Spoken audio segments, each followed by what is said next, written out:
ओम जय जय जय नमोस्तु नमोस्तु नमोस्तु नमो अर्हन्ताणं नमो सिद्धाणं नमो ऐर्याणं नमो वज्रायाणं नमो लोके सर्वसामं नमः समय साराय स्वानुभूत्या चकासते चित्स्वभावाय भावाय सर्वभावान्तरच्छते वन्दितु सर्वसिद्धे दुवमचलमङ्गलिं पत्ते मोक्षामि समय पाहुल केवलीवृयम् तीन भुवन में सार वीतराग विज्ञानता शिव स्वरूप शिव कारणम त्रियोग समारिके। આ એક દ્રવ્ય દ્રષ્ટિ પ્રકાશ નામનો સુંદર ગ્રંથ છે, જેમાં પૂજ્ય સોગાનીજી સાહેબના હૃદય ઉદ્ગાર છે. 5 બોલનો પહેલા સ્વાધ્યાય કરીશું આપણે. 3 નંબરનો બોલ છે, નિર્વિકલ્પ થતા જ પોતાનામાંથી જ એક જ્ઞાન ઉગડે છે, જે બંને સામાન્ય અને વિશેષ પડખાને સહેજ જાણી લે છે અને એને પ્રમાણ જ્ઞાન કહેવાય છે. 7 નંબરનો બોલ છે, સિદ્ધ પર્યાયથી પણ હું અધિક છું, કારણ કે સિદ્ધ દશા તો એક સમયની પર્યાય છે અને હું તો એવી અનંત પર્યાયનો પિંડ છું. 11 નંબરનો બોલ છે, દ્રવ્ય દ્રષ્ટિના હિસાબે તો શુદ્ધ પર્યાય જ પરદ્રવ્ય છે. મારા અસ્તિત્વમાં તે નથી, રાગની તો વાત જ શું. 14 નંબર, જ્ઞાનનો વિષય દ્રષ્ટિના વિષયને સાધવા પૂરતો લક્ષમાં લેવો ઠીક છે, બાકી તેનાથી વધારે પ્રયોજન નથી. ત્યાર પછી 54 નંબરનો બોલ, હું વર્તમાનમાં જ સમજણનો પિંડ છું. એ પ્રમાણે 5 બોલ થયા. હવે આપણો રેગ્યુલર જે સ્વાધ્યાયની અંતર્ગત બોલ છે,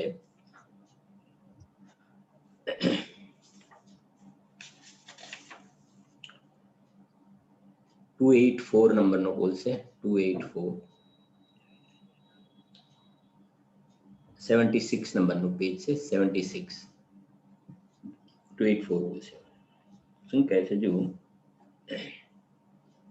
સુંદર બોલ છે, દ્રષ્ટિ પોતાને પ્રભુ જ દેખે છે. દ્રષ્ટિ એટલે સમજાય છે ને, દ્રષ્ટિ પોતાને પ્રભુ જ દેખે છે.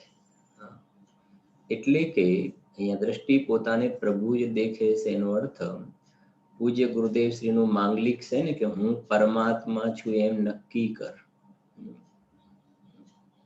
તો હું પરમાત્મા છું એમ નક્કી કરી લે. અહીંયા જે દ્રષ્ટિની વાત છે ને, દ્રષ્ટિ એટલે શ્રદ્ધામાં અભિપ્રાયમાં હું પરમાત્મા છું. ઉપયોગ જ્ઞાનીનો બહારમાં હોય એ વખતે પણ એ શ્રદ્ધામાં જાણે છે કે હું પરમાત્મા છું, હું વર્તમાનમાં પરમેશ્વર છું. એ કહે છે, દ્રષ્ટિ પોતાને પ્રભુ જ દેખે છે. સમજાય છે ને? જો હજુ આગળ સ્પષ્ટ કરે છે, દ્રષ્ટિ પોતાને પ્રભુ જ દેખે છે. નબળાઈથી, બહુ ખાસ સમજવું, નબળાઈથી વિકલ્પ આવે તો પોતાની નિંદા ગરહા પણ થાય છે. હવે એકમાં ખૂબ ભરેલું છે, સમજજો થોડીક સાથે વાત. જ્ઞાની પુરુષ જાણે છે કે આ જે વિકલ્પ આવ્યું છે, એ વિકલ્પ આવ્યું છે એ મેં મારા શ્રદ્ધામાં જે મારો નિર્વિકલ્પ ભગવાન આત્માનો જે સ્વીકાર કર્યો છે ને, શ્રદ્ધામાં દ્રષ્ટિ પોતાને પ્રભુ જ દેખે છે. એ પ્રભુમાં, એ નિર્વિકલ્પ રાગ વગરના ભગવાન આત્મામાં હું સ્થિર નથી રહી શકતો. એમાં હું ઠરી નથી શકતો, સ્થિર નથી રહી શકતો, તો હું મારો ઉપયોગ બહાર આવે. એ મારી નબળાઈ છે, એ મારી કમજોરી છે. અને નબળાઈના કારણે વિકલ્પ આવ્યો. બરાબર, આ ખાસ સમજવાનું છે. મારી નબળાઈના કારણે વિકલ્પ આવ્યો. મિથ્યા દ્રષ્ટિ જીવની બહુ જ મોટી ભૂલ એ છે, એ પર પદાર્થને ઇષ્ટ અને અનિષ્ટ માને છે. ઇષ્ટ અને અનિષ્ટ માને છે અને એ એમ સમજે છે કે આ પર પદાર્થના કારણે મને રાગ દ્વેષ થાય છે. પર પદાર્થના કારણે મને રાગ દ્વેષ થાય છે. પર પદાર્થમાં ઇષ્ટ અનિષ્ટપણાની મિથ્યા કલ્પના એને કરેલી છે. સમ્યક દ્રષ્ટિ જીવ કોઈ પરદ્રવ્યને ઇષ્ટ કે અનિષ્ટ જાણતા નથી. જ્ઞાનનું પરજ્ઞેય છે. ગુરુદેવસિંહનો તો મોટો મંત્ર છે, જ્ઞેયોમાં બે ભાગ પાડવા, એનું નામ તો મિથ્યા દર્શન છે. સમજાય છે? જ્ઞેયોમાં બે ભાગ એટલે આ વસ્તુ સારી છે ને આ ખરાબ છે. ગુલાબ જાંબુ સારા છે ને રસગુલ્લા, મને રસગુલ્લા ના ભાવે, ગુલાબ જાંબુ મને બહુ જ ભાવે.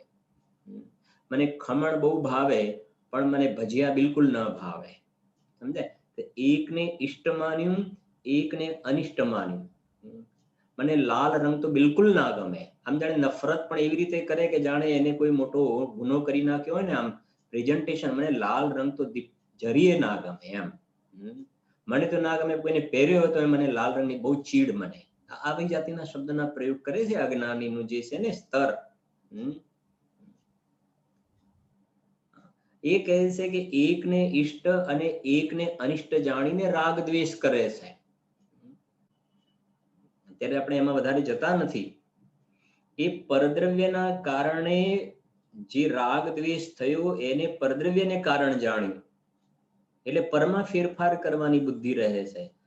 જ્ઞાની, સમજો, જ્ઞાનીને જે વિકલ્પ આવ્યો, રાગ દ્વેષ થયો, વિકલ્પ આવ્યો, રાગ દ્વેષ થયો જ્ઞાનીને, પણ એ જાણે છે કે મારી નબળાઈના કારણે થયો, મારી કમજોરીથી રાગ દ્વેષ થયો. અને કમજોરી શું, નબળાઈ શું, વીકનેસ શું? તો કહે છે કે મને આ દ્રષ્ટિમાં મેં મારો પ્રભુ જોયો ને, એની અંદર હું સ્થિર નથી રહી શકતો, એ મારી નબળાઈ છે. વોકર લેવું પડે ને, એ મારી નબળાઈ છે. દ્રષ્ટાંત, ફ્રેક્ચર થયું છે, 2 મહિનાથી તકલીફ છે, તો વોકર લેવું પડે છે, એ મારી નબળાઈ છે. નબળાઈ છે, કમજોરી છે. ડોક્ટરને વારે ઘડીએ પૂછે ને, સાહેબ વોકર ક્યારે છૂટશે, વોકર ક્યારે છૂટશે? ડોક્ટર કહે છે હજુ થોડોક ટાઈમ લાગશે, તમે જરા થોડા સ્ટ્રોંગ થઈ જાઓ, પગમાં થોડો લોહી ભરાશે, આ તે થશે, મસલ્સ બરાબર ઠીક થશે ને એટલે વોકર છૂટી જશે. તમે ચિંતા નહીં કરો, તમે થોડાક મજબૂત થઈ જાઓ, થોડું સરખું ખાવાનું રાખો. તો એ વોકર લેવું પડે છે, મારી નબળાઈ છે. એમ અહીંયા પણ આ વિકલ્પ આવે છે, ભગવાનની પૂજાનો, ભક્તિનો, સ્તુતિનો વિકલ્પ, એ વોકર છે. હંત હસ્તાવલંબ. ખેદ છે કે આ પૂજા, ભક્તિ, સ્વાધ્યાયના પરિણામમાં જ્ઞાનીઓ કહે છે અમારે ત્યાં આવીને ઉભા રહેવું પડે છે. ખેદ છે, અમારી કમજોરી છે કે અમે નિર્વિકલ્પ અંદર પોતાના સ્વભાવથી ચ્યુત થઈને વિકલ્પમાં આવીને ઉભા છીએ. પોસાતું નથી. એનું તો નામ છે શુભ ભાવને પણ હે જાણે છે. ગુરુદેવ શ્રી એમને થોડું કહેતા હતા, જે ભાવે તીર્થંકર નામ કર્મની પ્રકૃતિનો બંધ થાય, એ ભાવ પણ અપરાધ ભાવ છે કહેતા હતા ને. અપરાધ ભાવ છે, વિષકુંભ છે, ઝેર છે, અસુચિ છે. શુભ ભાવ વિચાર તો કરો. મહાવ્રત આદિના પરિણામનો જે વિકલ્પ આવે, એ જ્ઞાની જાણે છે અમારી નબળાઈ છે, કમજોરી છે. એક બાજુ કહેવાય 28 મૂળ ગુણ, એક બાજુ કહેવાય 28 મૂળ ગુણ, અને બીજી બાજુ કહેવાય કે 28 મૂળ ગુણ એ તો નબળાઈ છે, કમજોરી છે. તો ચરણાન યોગની ભાષામાં એને ગુણ કહેવાય, બાકી પરમાર્થથી જોવામાં આવે ને તો વિકલ્પ તો દોષ છે ભાઈ. અને પોતાની નબળાઈથી જાણે છે. હવે કહે છે સાંભળજો, અને પોતાની નબળાઈ કેવી રીતે મટે કે પોતે સ્વરૂપમાં સ્થિર થઈ જાય ને તો બસ જેમ પેલું ને શરીરમાં તમે થોડું ખાવાનું રાખો, સરખું જરા લોહી ભરાશે તો વીકનેસ દૂર થઈ જશે. એમ જ્ઞાની અંદરમાં વારંવાર સ્થિર થવાનો અભ્યાસ કરે છે, સ્વરૂપમાં સ્થિર થવાનો અભ્યાસ કરે છે. નિયમ સારમાં લગભગ 3 કે 3 નંબરની ગાથા કેસામાં નીચે ફૂટનોટમાં બહુ જ એક સરસ વાત લખી છે, બહુ સરસ વાત લખી છે. અને સ્વરૂપમાં સ્થિર રહેવાનો અભ્યાસ કરવો, સ્વરૂપમાં સ્થિર રહેવાનો અભ્યાસ. એ જ કહે છે કે સ્વરૂપમાં કાયમ માટે સ્થિર રહેવાનો ઉપાય છે. સ્વરૂપમાં સ્થિર રહેવાનો અભ્યાસ કરવો એ જ સ્વરૂપમાં સ્થિર થઈ જવાનો ઉપાય છે. એવી જાતિનો ભાવ છે ત્યાં. કેટલો સરસ બોલશે. સ્વરૂપમાં સ્થિર થવાનો ઉપાય શું? જે આપણે બોલે છે ને, સ્વરૂપે ડૂબેલા. વાહ. ભગવાન ક્યાં ડૂબેલા છો આપ? સ્વરૂપે ડૂબેલા નમન તુજને ઓ જીનવરામ. ભગવાન તો સ્વરૂપમાં ડૂબેલા છે, સ્વરૂપે ડૂબેલા. અમૃતચંદ્ર આચાર્ય દેવી સમયસારમાં પણ કહ્યું ને છેલ્લે, સ્વરૂપ ગુપ્ત અમૃતચંદ્ર આચાર્ય દેવ. અમૃતચંદ્ર આચાર્ય દેવ તો સ્વરૂપમાં ગુપ્ત છે. એમને અંદરમાં સ્વરૂપ ખૂબ વહાલું લાગ્યું છે, અંદરમાં ગમે છે. બહાર નીકળવું જ્ઞાનીઓને પોસાતું નથી, ખેદ છે અંદરમાં, દુઃખ છે બહારમાં આવવું પડે. સમજાય છે વાત? અજ્ઞાનીને અંદરમાં જવાનું ગમતું નથી. નથી ગમતું અંદરમાં જવાનું. જ્ઞાનીઓને અંદરથી બહાર આવવાનું નથી ગમતું. બહાર આવે છે તો એ કહે છે કે આ તો અમારી કમજોરી છે, નબળાઈ છે. અને એ કહ્યું ને બોલ, સ્વરૂપમાં સ્થિર રહેવાનો અભ્યાસ એ જ સ્વરૂપમાં સ્થિર થવાનો ઉપાય છે. બસ. અને નથી રહેવાતું તો નબળાઈના કારણે વિકલ્પ આવે છે. કહે સાંભળો, દ્રષ્ટિ પોતાને પ્રભુ જ દેખે છે. નબળાઈથી વિકલ્પ આવે તો પોતાની નિંદા ગરહા પણ થાય છે, અંદરમાં ખેદ થાય છે કે અરે અમે આ બહારમાં ક્યાં આવી ગયા. વચનામૃતમાં બોલશે ને પૂજ્ય બહેનસિંહના વચનામૃતમાં, આ વિભાવ ભાવ રાગ ભાવજી છે, વિભાવના પરિણામે પરદેશ છે. પરદેશ છે, અમે અહીંયા ક્યાં આવી ગયા. આ અમારું રહેવાનું સ્થાન નથી. આ પુણ્ય પાપના વિકલ્પે અમારું સ્થાતાનું રહેવાનું સ્થાન નથી.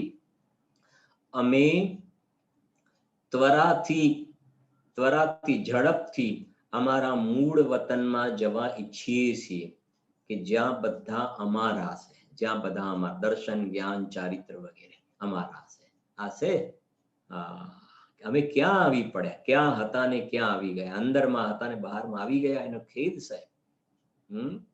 જો નબળાઈથી વિકલ્પ આવે તો પોતાની નિંદા ગરહા પણ થાય છે. શું કહે સાંભળજો,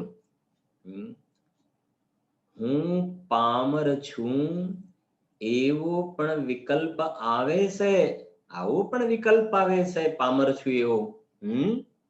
સૌધર્મ ઇન્દ્ર છે, સૌધર્મ ઇન્દ્ર. 32 લાખ વિમાનનો સ્વામી, ઘણો બહારમાં પુણ્યનો ઉદય છે સૌધર્મ ઇન્દ્રને, છે કે નહીં? એ જ્યારે ભગવાનના શરણમાં આવે છે, ભગવાનની દિવ્ય ધ્વનિનું શ્રવણ કરે છે, ભગવાનની ભક્તિ સ્તુતિ કરતા કહે છે, લખ્યું છે ને, સ્વભાવથી તો હું પરમાત્મા છું. સ્વભાવથી તો હું પરમાત્મા છું. આપના અને મારામાં કોઈ ફરક નથી, દ્રવ્ય સ્વભાવથી. દ્રષ્ટિ પોતાને પ્રભુ જ દેખે છે. દ્રષ્ટિની અપેક્ષાએ તો, અભિપ્રાયની અપેક્ષાએ તો હું પ્રભુ છું, વર્તમાનમાં પરમાત્મા છું. પણ આ પર્યાયની અંદર એક ભવાવતારી છે, સૌધર્મેન્દ્ર એક અવતારી. એ સમ્યક દ્રષ્ટિ જ્ઞાની ધર્માત્મા સૌધર્મ ઇન્દ્ર એ પર્યાયની તરફથી જે કહે ને જ્ઞાન પ્રધાન, જ્ઞાનની પ્રધાનતાથી એ કહે છે કે મારી પર્યાયની અંદર પામરતા છે. લખ્યું છે ને, જો હું પામર છું એવો પણ વિકલ્પ આવે છે. આવો પણ વિકલ્પ આવે છે કે હું પામર છું. વિચાર તો કરો. સૌધર્મ ઇન્દ્ર, ક્ષાયિક સમ્યક દ્રષ્ટિ કે ભગવાનના સંવત્સરમાં હું પામર છું. વિચારો, હું પામર છું. બહારમાં સમજો, પુણ્યના ઉદયમાં તો કોઈ વાતની કમી નથી, કોઈ વાતમાં કમી નથી. ચક્રવર્તી 6 ખંડના રાજા સંવત્સરમાં ભગવાનને જઈને કહે કે આપ તો પરમાત્મા છો અને હું તો પામર છું. આપ તો ત્રિલોકીનાથ જિનેન્દ્ર ભગવાન પરમાત્માને હું પામર છું. તો કયા પોઈન્ટ ઓફ વ્યૂ કહે છે કે આપ પરમાત્મા છો ને હું પામર છું? અને બહારમાં જુઓ તો પુણ્ય તો કેવા પ્રકારનું છે. પણ હવે સમજો, આપ પરમાત્માને હું પામર, તો દ્રવ્ય સ્વભાવથી તો આપના ને મારામાં કોઈ અંતર નથી, પણ પર્યાયમાં આપે અનંત ચતુષ્ટય પ્રગટ કર્યા છે. 4 ઘાતી કર્મનો આપે ક્ષય કર્યો છે. અનંત ગુણો આપની પર્યાયમાં પૂરેપૂરા ખીલ્યા છે. મારી પર્યાયની અંદર હજુ ઘણી નબળાઈ છે. હું ઘણો હીન પુરુષાર્થી છું. શ્રદ્ધા અપેક્ષાએ તો મારો પુરુષાર્થ થયો, કાલે બોલજો હતો ને, પણ ચારિત્ર અપેક્ષાનો જે અનંત ગણો પુરુષાર્થ ઉપડવો જોઈએ ને, જે આપે ચારિત્રનો અનંત પુરુષાર્થ ઉપાડીને કેવલ જ્ઞાન પ્રગટ કર્યું ને, આ પરમાત્મા થઈ ગયા. મારો પુરુષાર્થ હજુ કેવલ જ્ઞાનને લેવા યોગ્ય જે ચારિત્રનો પુરુષાર્થ ઉપડવો જોઈએ, એ પુરુષાર્થ મારો ઉપડતો નથી. હું પામર છું. બોલો, વિચાર તો કરો. જ્ઞાની પુરુષોની પરિણતિ. અને અજ્ઞાનીને તો હજુ મિથ્યા દ્રષ્ટિ બાદશાહી ગુણસ્થાનમાં. બાદશાહી ગુણસ્થાન એટલે ખ્યાલ આવે છે? ગુરુદેવશ્રી બહુ સરસ અર્થ કરે છે. બાદશાહી ગુણસ્થાન એટલે બાદશાહી. બાદશાહી ગુણસ્થાન એટલે મિથ્યા દ્રષ્ટિ ચારે ગતિમાં બધી જગ્યાએ જોવામાં આવે. દેહમાં એ જોવામાં આવે, નરકમાં એ જોવામાં આવે, 1 ઇન્દ્રિય, 2 ઇન્દ્રિય, 3 ઇન્દ્રિય, 4 ઇન્દ્રિય, 5 ઇન્દ્રિય, ત્રિયંજ, સંગની, અસંગની, મનુષ્ય, બધે મિથ્યા દ્રષ્ટિ જીવ જોવામાં આવે. એ પણ નહીં કે બાદશાહ જે હોય ને, બાદશાહ, રાજા, બાદશાહનું બધી જગ્યાએ શાસન ચાલે, એટલે એને બાદશાહ કહેવાય. આખા નગરમાં મારું શાસન ચાલે છે, હું બાદશાહ. એમ મિથ્યા દ્રષ્ટિ એટલે બાદશાહી ગુણસ્થાન વાળો. આવો ગુરુદેવશ્રી બહુ સુંદર અર્થ કર્યો છે. બાદશાહી ગુણસ્થાન মানে તમે કોઈ પણ જગ્યાએ જાઓ, મિથ્યા દ્રષ્ટિ તો મળે મિથ્યા દ્રષ્ટિ. સમજાય છે કે નહીં? સિદ્ધાલયમાં જાઓ તોય મળી જાય ત્યાં મિથ્યા દ્રષ્ટિ. સિદ્ધ ભગવાન નહીં, ત્યાં નિગોદિયા છે ને. લોકના અંતમાં બધી જગ્યાએ જાઓ તમને નિગોદિયા તો મળી જ જાય. છેવટે એ તો મિથ્યા દ્રષ્ટિ તો છે જ. બધે મારું શાસન ચાલે છે. બાદશાહી ગુણસ્થાન છે. અનંત દુખી. સમજાય છે? હવે એક બાજુ વિચાર તો કરો, જ્ઞાનીઓ પોતાને આવી રીતે પામર સમજે છે, અને તારે સમજવા જેવા પુણ્ય પણ તારે વર્તમાનમાં સમજવા જેવા. સમ્યક દર્શનના ઠેકાણા નહીં. અને તું માને કે અમે કંઈક છીએ, અમે કંઈક મોટા છીએ, અમે કંઈક આગળ પડતા છીએ, અમારું મોટું નામ છે, અમને આટલા બધા માણસો ઓળખે છે, અમે કંઈ સાધારણ ઓર્ડિનરી પર્સન નથી. અમે અમારું કંઈક સ્ટાન્ડર્ડ લેવલ, અમે અલગ લેવલ વાળા છીએ. શું લેવલ છે તારું? અને આ આખું દિવસે તે કમ્પેરિઝન કરી છે? કહે છે જો, હું પામર છું એવો પણ વિકલ્પ આવે છે, પરંતુ સાંભળજો, તે તો ક્ષણ પૂરતો જ વિકલ્પ છે. લો, ક્ષણિક વિકલ્પ આવે કે અરે આ ભગવાન ને હું પામર ને આ પરમાત્મા. પાછા ફટાક દઈને એ જે વિકલ્પ આવ્યો ને, એ વિકલ્પ આવ્યો, એ કે જો આવી ગયો તો આવી ગયો. એ જાણે છે કે હું પામર છું એવો વિકલ્પ આવ્યો ને, એ નબળાઈ છે. એ નબળાઈ છે, કમજોરી છે, એ નબળાઈ છે. એ સાંજનો વિષય આવશે 2-3 દિવસ પછી. પ્રમાણ નય નિક્ષેપના વિકલ્પો ચાલ્યા જાય ને, અનુભવ થયો, અને અનુભવ થયો ને પાછા બહાર આવ્યા ને પાછા વિકલ્પમાં આવ્યા ને, વિકલ્પમાં આવ્યા તો પાછું કહે છે કે ત્યાં રાગ દ્વેષનો જન્મ થતો જોવામાં આવે છે. પણ એ જાણે છે નબળાઈ છે. એ વિકલ્પ આવે તો ફટાક દઈને એમને તોડવાની ભાવના છે, તોડીને પાછા અંદરમાં ચાલ્યા જાય છે. વિચાર તો કરો. क्षण क्षण में अंतर्मुख हो, सिद्धों से बातें करते हैं, सिद्धों से बातें करते हैं.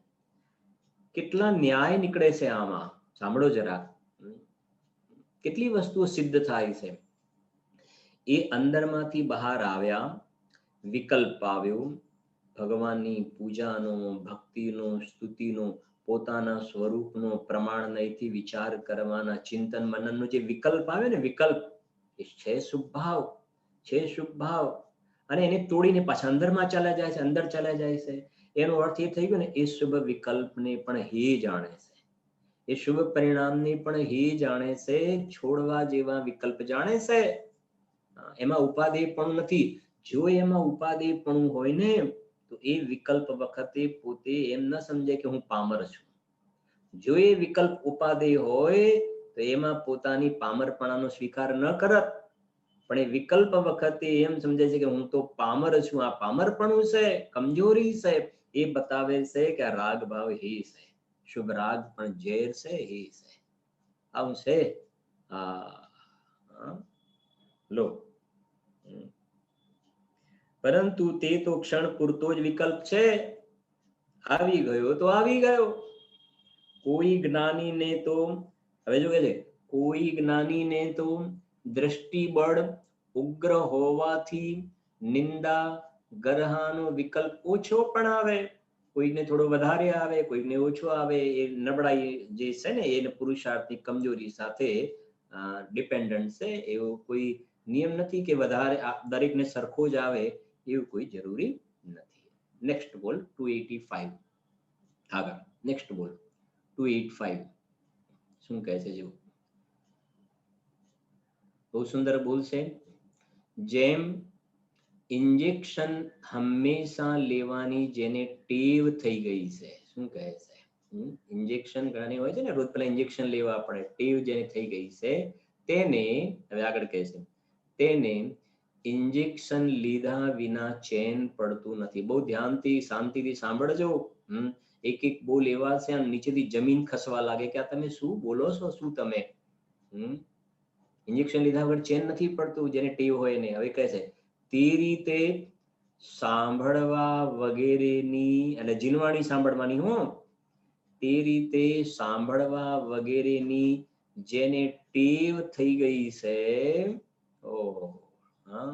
તેને સાંભળવા વગેરેના છે ને, એ સાંભળવા વગેરેના વિના, સાંભળ્યા વગર એને ચેન પડતું નથી. લો, જેમ પેલી ઇન્જેક્શન લેવાની ટેવ પડી ને, એમ સાંભળવાની ટેવ પડી ગઈ ને, એને સાંભળ્યા વગર ચેન પડતું નથી.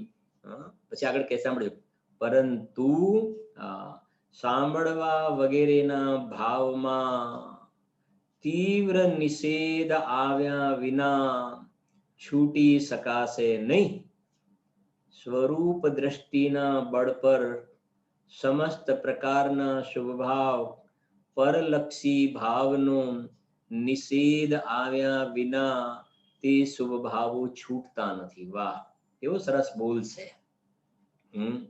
સામાન્ય રીતે આ જોવામાં આવે છે ને, ભાઈ જો મને ટેવની વાત લખી છે ને, અહીં જે લખ્યું કે સાંભળવા વગેરે જેને ટેવ પડી ગઈ છે એને ચેન ન પડે.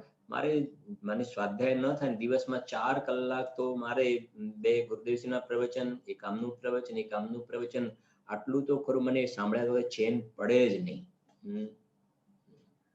જ્યાં સુધી પ્રવચન ના સંભળાય ને ત્યાં સુધી મને આમ, જે દિવસે પ્રવચન ના સંભળાયું હોય એ દિવસે મને એમ લાગે, અથવા તો જે દિવસે સ્વાધ્યાય ના થયો હોય, ઘરે બધા મહેમાન આવી જાય ને સ્વાધ્યાય ન થાય, ઘરે લગ્નનો પ્રસંગ હોય ને સ્વાધ્યાય ન થયો, કોઈ કારણસર મને ચેન જ ના પડે. મારે 4 કલાક તો સ્વાધ્યાય, મારો ખૂબ સ્વાધ્યાય, મને ચેન ના પડે. આ કઈ ઇન્જેક્શન લેવાની ટેવ પડી છે ને, એમ આ શુભ ભાવ સ્વાધ્યાય સમજાય છે ને. આ શું કેવું છે અહીંયા ગાડી, આખી લાઈન અલગ છે એટલે કહ્યું ને. સાંભળવાની ટેવ પડી ગઈ છે, પણ ખરેખર અહીંયા શું કેવું છે કે અંદરમાં આ જીનવાણીમાં બરાબર વાત સમજજો. આ તું સાંભળે છે ને, સ્વાધ્યાય કરે છે ને, એની અંદર ડગલે ને પગલે દરેક લાઈનમાં અંદરમાં ત્રિકાલી ધ્રુવ ભગવાન આત્મા જીન વચસી રમંતે સ્વયં વાંત મોહા, અંદરમાં શુદ્ધાત્મામાં રમવાનું કહ્યું છે, શુદ્ધાત્મામાં રમવાનું કહ્યું છે. હવે ખરેખર તને શુદ્ધાત્મા અંદરમાં વિકલ્પ વાળી દશાની પણ થોડી વાત કરીએ ને, અંદરમાં પોતાનો ચૈતન્ય દેવનો જો તને રિયલમાં અંદરમાં મહિમા આપતો હશે ને, તો આ જે સાંભળવા વગેરેનો ભાવ છે ને, આનું વજન અંદરમાં જવાનું વજન વધશે ને, તો આપોઆપ સહેજમાં આ સાંભળવા વગેરેના વિકલ્પમાં પણ એક પ્રકારનો નિષેધ વાળો ભાવ આવ્યા વગર રહેશે નહીં. જે લખ્યું છે ને, જો શબ્દ લખ્યું છે કે પરંતુ સાંભળવા વગેરેના ભાવમાં તીવ્ર નિષેધ, ને સાંભળવા વગેરેના ભાવમાં તીવ્ર નિષેધ આવ્યા વિના છૂટી શકાશે નહીં. અને પછી લખ્યું, સ્પષ્ટીકરણ કર્યું છે, સ્વરૂપ દ્રષ્ટિના બળ પર અંદરમાં પોતાનો શુદ્ધાત્મા એટલો પ્રિય લાગવા લાગે. શાસ્ત્રમાં શુદ્ધાત્માનો મહિમા બતાવ્યો છે, તો શુદ્ધાત્મા એટલો પ્રિય લાગવા લાગે કે આ સાંભળવાનો ભાવ બોજારૂપ લાગે. સાંભળવાનો ભાવ બોજારૂપ લાગે. આ સોગાની સાહેબને એક બોલ છે,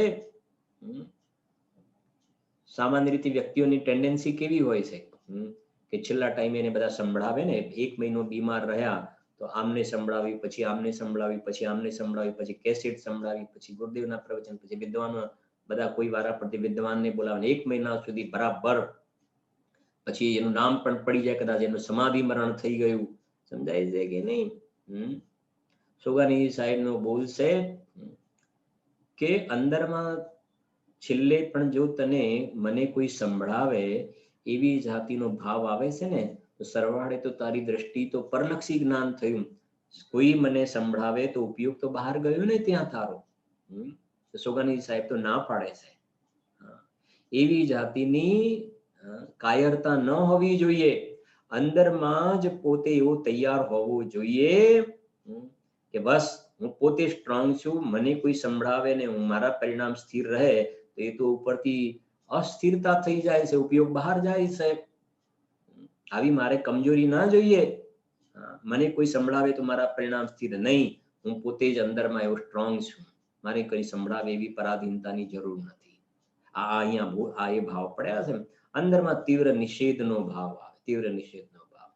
અને વધારે તમારે અત્યારે તમને ખાલી કહું, મોક્ષ માર્ગ પ્રકાશકમાં ટોડરમલજી સાહેબે 7મા અધિકારમાં સમ્યક જ્ઞાન માટે, સમ્યક જ્ઞાનના અર્થે આ જીવ કેવા પ્રકારની ભૂલ કરે છે એ સંબંધમાં બહુ એક સારી પંક્તિ કહી છે સમ્યક જ્ઞાન સંબંધમાં, કે શાસ્ત્રમાં આવી પ્રકારના સ્ટેટમેન્ટ આવે. શાસ્ત્રમાં કથન શું આવે? હું લાઈન બોલું છું, શાસ્ત્રમાં સમ્યક જ્ઞાન અર્થે શાસ્ત્ર અભ્યાસ કરવાનું કહ્યું છે, તેથી શાસ્ત્ર અભ્યાસમાં તત્પર રહે છે. હવે આ કથન વ્યવહારને એના કથન છે. શું લાઈન કહી? તમારે સમ્યક જ્ઞાન પ્રાપ્ત કરવું છે કે હા? સમ્યક જ્ઞાન પ્રાપ્ત કરવું છે કે હા? તો કહે છે કે શાસ્ત્રમાં એવું લખ્યું છે, શાસ્ત્રમાં લખ્યું છે કે શાસ્ત્રનો અભ્યાસ કરવાથી સમ્યક જ્ઞાન થવું શાસ્ત્રમાં કહ્યું છે. એટલે શું કરે છે? શાસ્ત્ર અભ્યાસમાં જ તત્પર થઈ ગયું. પછી ત્યાં વાંચવું, વિચારવું, સાંભળવું, સંભળાવવું, શીખવું, શીખવાડવું, એ શાસ્ત્ર અભ્યાસમાં તત્પર થઈ ગયો, પણ પ્રયોજન ભૂલી ગયો. પ્રયોજન ભૂલી ગયો. ખરી વસ્તુ તો શાસ્ત્રનો અભ્યાસ તો પોતાના આત્માનો અનુભવ કરવા માટે કરવાનો છે. હવે આત્માનો અનુભવ રહી ગયો બાજુમાં. એટલે પ્રવચન સારની 86 ગાથા જે આપણે 10 લક્ષણ પર્વમાં સારના વ્યાખ્યાનમાં ચલાવી હતી, 86 ગાથા, આત્માના અનુભવના અર્થે શાસ્ત્રનો સ્વાધ્યાય કરવાનો. તો આનો અંદરમાં મહિમા આવશે ને, તો સહેજ અંદરમાં બહારમાં આ સાંભળવાના ભાવ વગેરે પ્રત્યે અંદરમાં તીવ્ર નિષેધનો ભાવ આવશે. એક તમને બીજી પણ એક વાત કરું, ખ્યાલ પણ આવશે વધારે સમજો.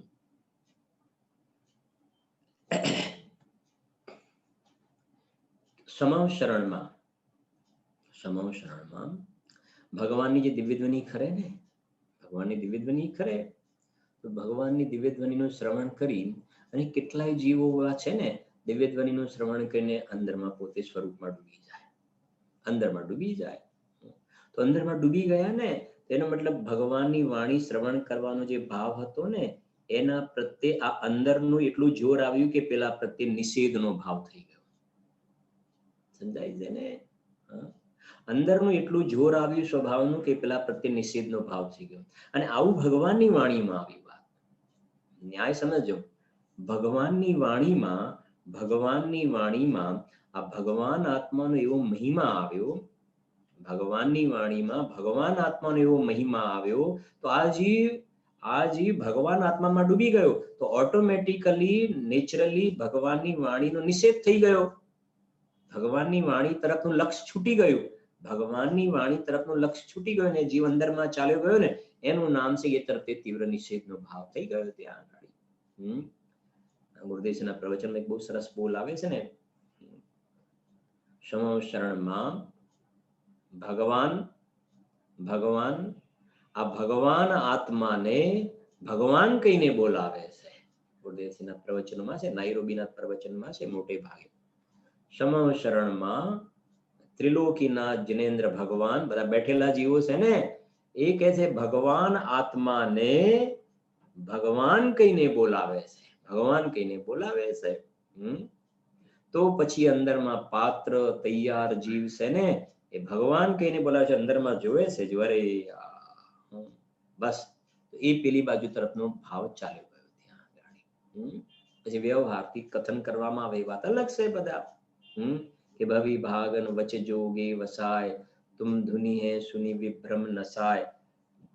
પણ એ તો પોતે ભ્રમનો નાશ, સ્વયં પોતે સ્વતંત્ર પોતાના ઉપાદાનથી ભ્રમનો નાશ કર્યો, તો ભગવાનની વાણી પર ઉપચાર આવ્યો કે ભવી ભાગન વચ્ચે જોગે વસાય, તુમ ધુની હે સુની વિભ્રમ નસાય. નહીં તો એ પણ વાત આવે જ છે ને, સમવ શરણમાં પણ આજીવ અનંતવાર ગયો, પણ કેવલી આગળ રહી ગયો કોરો ને કોરો. સમજાય છે કે નહીં? ભગવાનની વાણીથી થતું હોય તો થવું જોઈએ ને. આવે છે ને, ભવ ભવ મેં જીન પૂજન કીની, દાન સુપાત્ર હિદીનો, ભવ ભવ મેં સમવ શરણ મેં દેખ્યો જીન ગુણ ભીનો. છે કે નહીં? આવી છે જો એ થયું. હવે આગળ 286 286 બોલ. પ્રશ્ન છે, સમ્યક દર્શનનો વિષયભૂત આત્મા કેવો છે? લો વાહ, પ્રશ્ન કેટલો સરસ છે. સમ્યક દર્શનનો વિષયભૂત આત્મા કેવો છે? બહુ સરસ પ્રશ્ન છે. સમાધાન, સમ્યક દર્શનનો વિષયભૂત આત્મા ધ્રુવ, અભેદ, એકરૂપ, શુદ્ધ, અખંડ, કૂટસ્થ, અપરિણામી છે. જો ધ્યાનથી સમજો. સાંજનો વિષય પણ આપણો ચાલી રહ્યો છે, સવારનો એકબીજાની સાથે કોરિલેટેડ છે, બંને વિષયો છે. બહુ સરસ એક એક વિષયો ચાલી રહ્યા છે. જો કે આ આત્મા શબ્દ આવે છે ને, સમ્યક દર્શનનો વિષયભૂત આત્મા, તો પછી બીજો કયો આત્મા? સમ્યક દર્શનનો વિષયભૂત આત્મા કહ્યો ને, તો બીજો કયો આત્મા? સમ્યક દર્શનના વિષય સિવાય બીજો કયો આત્મા? તો જરા સમજો. પ્રમાણ જ્ઞાનનો વિષયભૂત આત્મા. સાધના વ્યાખ્યાનમાં ખૂબ ચર્ચા ચાલે છે અત્યારે. પ્રમાણ જ્ઞાનનો વિષયભૂત આત્મા. પ્રમાણ જ્ઞાનનો વિષયભૂત આત્મા એટલે શું? કે દ્રવ્ય, ત્રિકાળી દ્રવ્ય પ્લસ પર્યાય, સામાન્ય વિશેષ સ્વરૂપ આખો આત્મા, એ આખો આત્મા કહેવાય. શું કહેવાય એને? આખો આત્મા. અત્યારે આપણે એ શબ્દનો પ્રયોગ કરીએ છીએ, પછી તમને એક બોલ પણ બતાવીશ સમય રહેશે તો. એ આખો આત્મા જે છે એ પ્રમાણ જ્ઞાનનો વિષય છે. પ્રમાણ જ્ઞાનનો વિષય. અને એ પ્રમાણ જ્ઞાનનો વિષય જે આખો આત્મા કહ્યો ને, આખો આત્મા, એમાં બે ભાગ છે, એક ત્રિકાળી દ્રવ્ય ને બીજી પર્યાય. બરાબર? તો પેલું પ્રમાણનું દ્રવ્ય કહ્યું, આખું દ્રવ્ય એ પ્રમાણનું દ્રવ્ય, અથવા તો એ પ્રમાણનો આત્મા, પ્રમાણનો આત્મા અથવા પ્રમાણનું દ્રવ્ય. અને એના બે ભાગ ત્રિકાળી દ્રવ્ય પ્લસ પર્યાય. તો આ ત્રિકાળી દ્રવ્ય છે ને, ત્રિકાળી દ્રવ્ય, ત્રિકાળી, એને પણ આત્મા કહેવાય. બરાબર સમજો શાંતિ. ત્રિકાળી દ્રવ્ય, જેમ આ પ્રમાણનું દ્રવ્ય અને આ ત્રિકાળી દ્રવ્ય, તો બેને દ્રવ્ય તો કહ્યું ને, આ દ્રવ્ય ને પેલું દ્રવ્ય, આખું દ્રવ્ય છે પ્રમાણનું, અને આ જે છે એનો પાર્ટ વાળું દ્રવ્ય છે એ ત્રિકાળી દ્રવ્ય. બરાબર? એ રીતે આત્મા શબ્દ કહો, આ પ્રમાણનો આત્મા, આખો પ્રમાણનો આત્મા, અને આ જે છે ને એ સમ્યક દર્શનનો વિષયભૂત આત્મા. ત્રિકાળી દ્રવ્ય જે છે એ સમ્યક દર્શનનો વિષયભૂત આત્મા. એ સમ્યક દર્શનનો વિષય કહો અથવા તો શુદ્ધ નયનો વિષય કહો. આ પ્રમાણ જ્ઞાનનો અંશ બે છે ને, શુદ્ધ નય ને અશુદ્ધ નય. તો શુદ્ધ નયનો વિષય કહો, જ્ઞાન ગુણ તરફથી કહીશું ને, તો એ શુદ્ધ નયનો વિષય ત્રિકાળી દ્રવ્ય, એ ત્રિકાળી દ્રવ્ય જે છે એ શુદ્ધનયનો વિષયભૂત આત્મા અથવા તો એ ત્રિકાળી દ્રવ્ય છે જેને ભગવાન આત્મા આપણે કહીએ છીએ, ભગવાન આત્મા જ્ઞાયક ભાવ, એ સમ્યક દર્શનનો વિષય છે. એ સમ્યક દર્શનનો વિષય છે. ન્યાય પકડાય છે ને?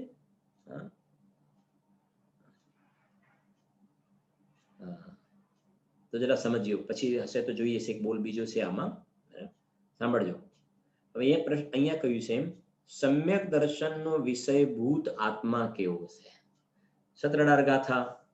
મોક્ષાર્થી પુરુષે પ્રથમ તો આત્માને જાણવું, પછી તેનું શ્રદ્ધાન કર્યું કે આ જ આત્મા છે, આ જ આત્મા છે, અને પછી એની અંદર ઠરવું. તો ત્યાં જે કહ્યું ને, ઘણી જગ્યાએ જો કેટલાક શબ્દો તમને કહું, મોક્ષાર્થી પુરુષે પ્રથમ તો આત્માને જાણવું. એ આત્માને કેટલાક શબ્દો કહું છું તમને. આ ત્રિકાળી દ્રવ્ય પણ કહેવાય, એને કારણ શુદ્ધ જીવ પણ કહેવાય, એને કારણ પરમાત્મા પણ કહેવાય. ખ્યાલ આવે છે ને?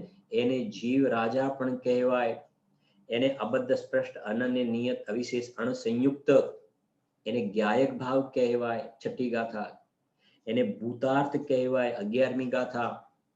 આ ત્રિકાળી દ્રવ્યના નામ કહીએ છીએ આપણે. નિયમ સાની 38મી ગાથા. 38મી ગાથા બહુ બહુ કેટલું સમજીશું આપણે. આત્માને આત્મા ઉપાધિ છે, ઉપાધિ અપણું અપ્પા. આત્માને આત્મા ઉપાધિ, બરાબર સમજો. આત્માને આત્મા ઉપાધિ એટલે આ ત્રિકાળી દ્રવ્ય અને બીજી શું છે? પર્યાય. ત્રિકાળી દ્રવ્ય અને પર્યાય.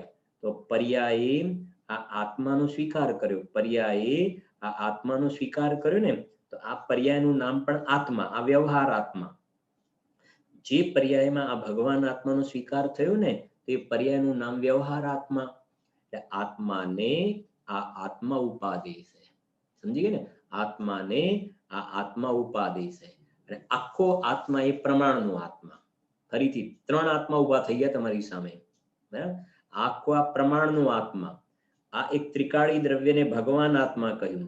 અને આ ભગવાન આત્મા જે પર્યાયમાં સ્વીકાર થયો ને, એ પર્યાયને વ્યવહાર આત્મા કહેવાય. નિર્મળ પર્યાય. નિર્મળ પર્યાય તે વ્યવહાર આત્મા.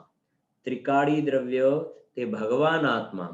અને આખું જે પ્રમાણ, આખું જે દ્રવ્ય છે, આખું ટોટલ એ પ્રમાણનો આત્મા. સરળ થઈ ગયું, અઘરું નથી. એવું અઘરું નથી. દ્રવ્ય દ્રષ્ટિ પ્રકાશ અને સવારનો સમય તો આવું ઊંચું તત્વ જ આવે ભાઈ. બરાબર છે ને? ખ્યાલ આવે છે ને? લખવું તમારે બધું નોટની અંદર આ બધી વસ્તુઓ ખાસ. 3 થઈ ગયા ને આત્મા.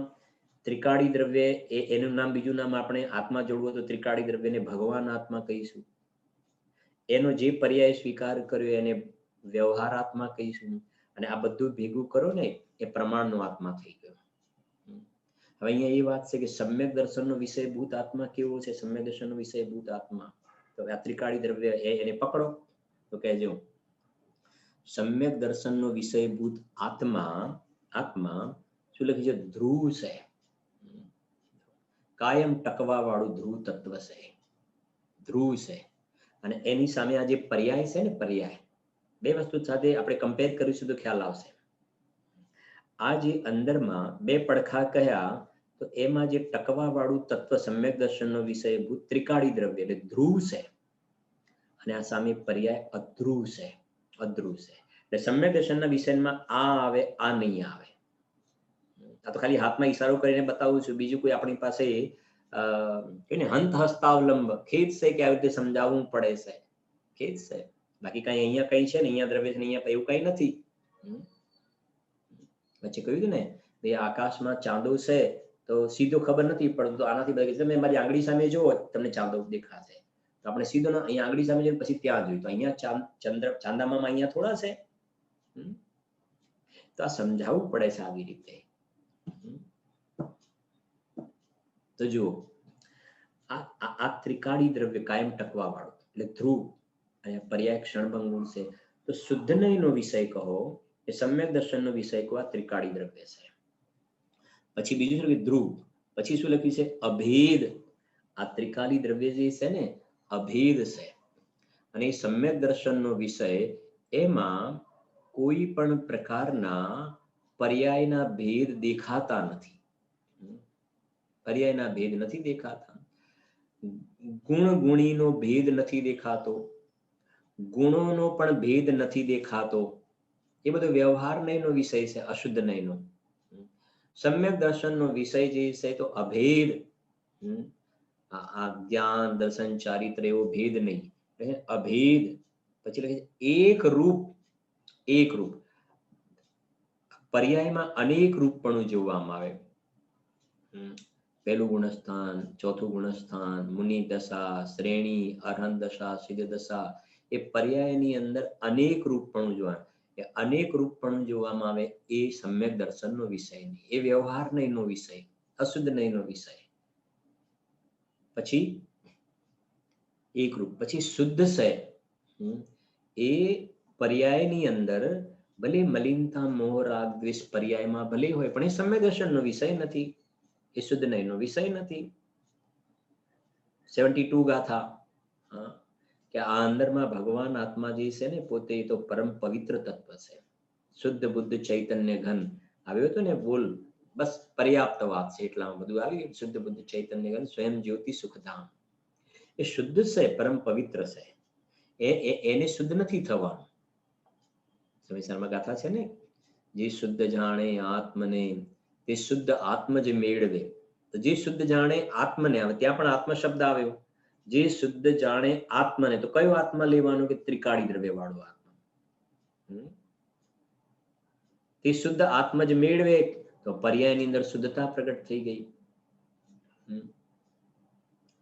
જો તે એક રૂપ, પછી શુદ્ધ, પછી અખંડ. આ આત્મા સમ્યક દર્શનનો વિષય ભૂત આત્મા અખંડ છે. સમયસારમાં છેલ્લે આવે છે 271 કલશની આસપાસ છે ને, ન દ્રવ્યેણ ખંડયામી, ન ક્ષેત્રેણ ખંડયામી, ન કાલેણ ખંડયામી, ન ભાવેણ ખંડયામી, સુવિશુદ્ધો એકો જ્ઞાન માત્ર ભાવો અસ્મિ. ધ્યાતા પુરુષ પોતાના સ્વરૂપનું ધ્યાન કરે છે ને,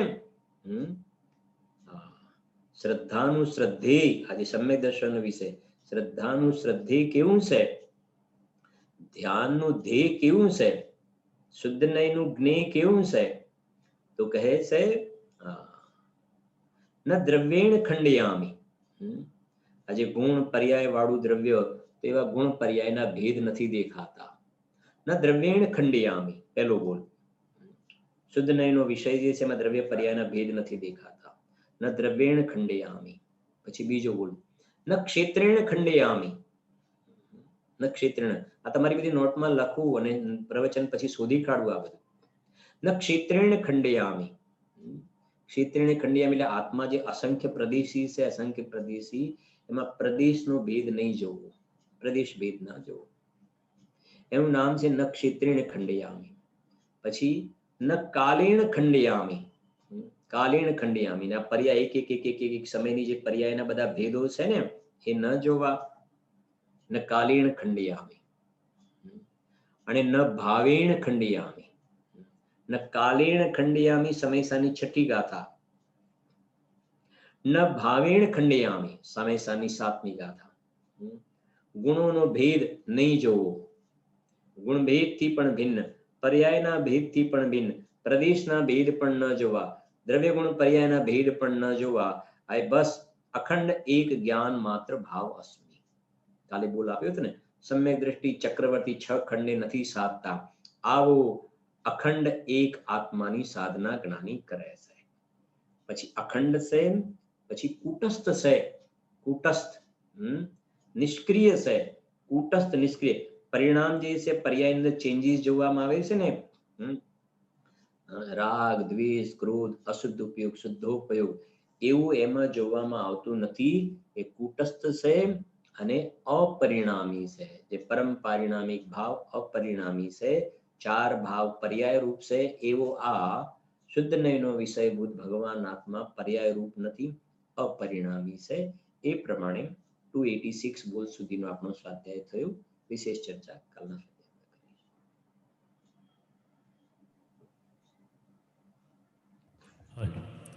अभी हम सभी ने आदरणीय पंडित श्री शैलेश भाई जी के माध्यम से द्रव्य दृष्टि प्रकाश के 294 से लेकर 286 बोल की बहुत ही सुंदर चर्चा का लाभ लिया, जिसके अंतर्गत हमने ये जाना कि दृष्टि अपने प्रभु को ही देखती है। बाहर में निंदा ग्रह के विकल्प जो आते हैं वो मात्र क्षणिक हैं। जैसे किसी को सुई की टेव लगी हो तो सुई की टेव उसको उसके बिना चैन नहीं पड़ती है, उसके बिना उसको आनंद नहीं आता। वैसे ही स्वाध्याय का भी किसी को रस लगा हो स्वाध्याय का, तो स्वाध्याय के बिना उसको चैन नहीं पड़ता है। लेकिन ये सारे भाव, ये जो भी शुभ भाव हैं, ये हमारे द्रव्य दृष्टि के विषय के अंतर्गत ये निषेध के लायक हैं। यदि हम द्रव्य दृष्टि की भावना रखते हैं तो उस समय हमें शुभ भावों का त्याग करना चाहिए। अंतिम जो बोल अपन ने देखा, सम्यक दर्शन का विषयभूत आत्मा कैसा है, जिसकी व्याख्या बहुत ही सुंदर रही।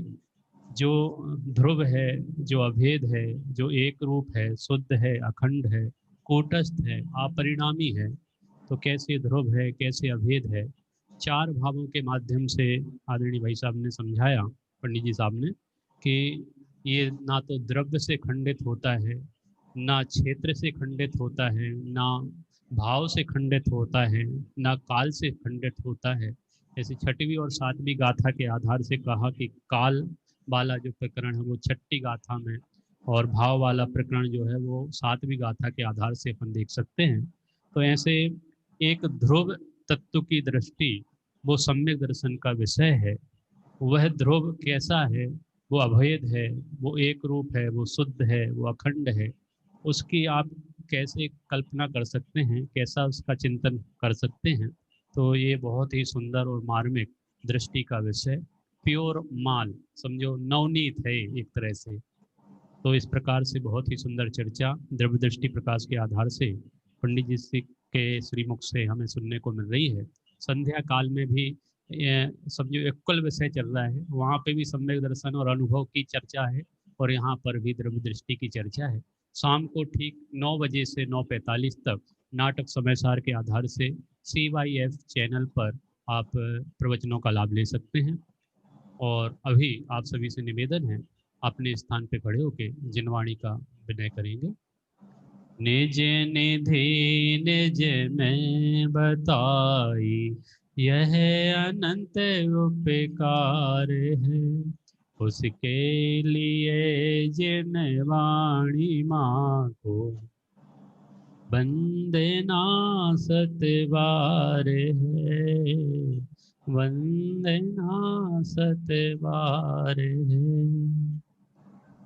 नौवा नमो कर्म, नमो वरिहंताणम, नमो सिद्धाणम, नमो ऐरियाणम, नमो वज्रयाणम, नमो लोये सव्य साहूणम, नमो वरिहंताणम, नमो सिद्धाणम, नमो ऐरियाणम, नमो वज्रयाणम, नमो लोये सव्य साहूणम, नमो अरहंताणम, नमो सिद्धाणम, नमो ऐरियाणम, नमो वज्रयाणम, नमो लोये सव्य साहूणम, नमो अरहंताणम, नमो सिद्धाणम, नमो ऐरियाणम, नमो वज्रयाणम, नमो लोये सव्य साहूणम, नमो अरहंताणम, नमो सिद्धाणम, नमो ऐरियाणम, नमो वज्रयाणम, नमो लोये सव्य साहूणम, नमो अरहंताणम, नमो सिद्धाणम, नमो ऐरियाणम, नमो वज्रयाणम, नमो लोये सव्य साहूणम, नमो अरहंताणम, नमो सिद्धाणम, नमो ऐरियाणम, नमो वज्रयाणम, नमो लोये सव्य साहूणम, नमो अरहंताणम, नमो सिद्धाणम, नमो ऐरियाणम, नमो वज्रयाणम, नमो लोये सव्य साहूणम, नमो अरहंताणम, नमो सिद्धाणम, नमो ऐरियाणम, नमो वज्रयाणम, नमो लोये सव्य साहूणम। बोलिए द्वादशांग जिनवाणी माता की जय। हम सभी ठीक 7:30 बजे रात्रिकालीन में मिलेंगे, जिनैन भक्ति और वैराग्य पाठ के लिए सम्मिलित होंगे।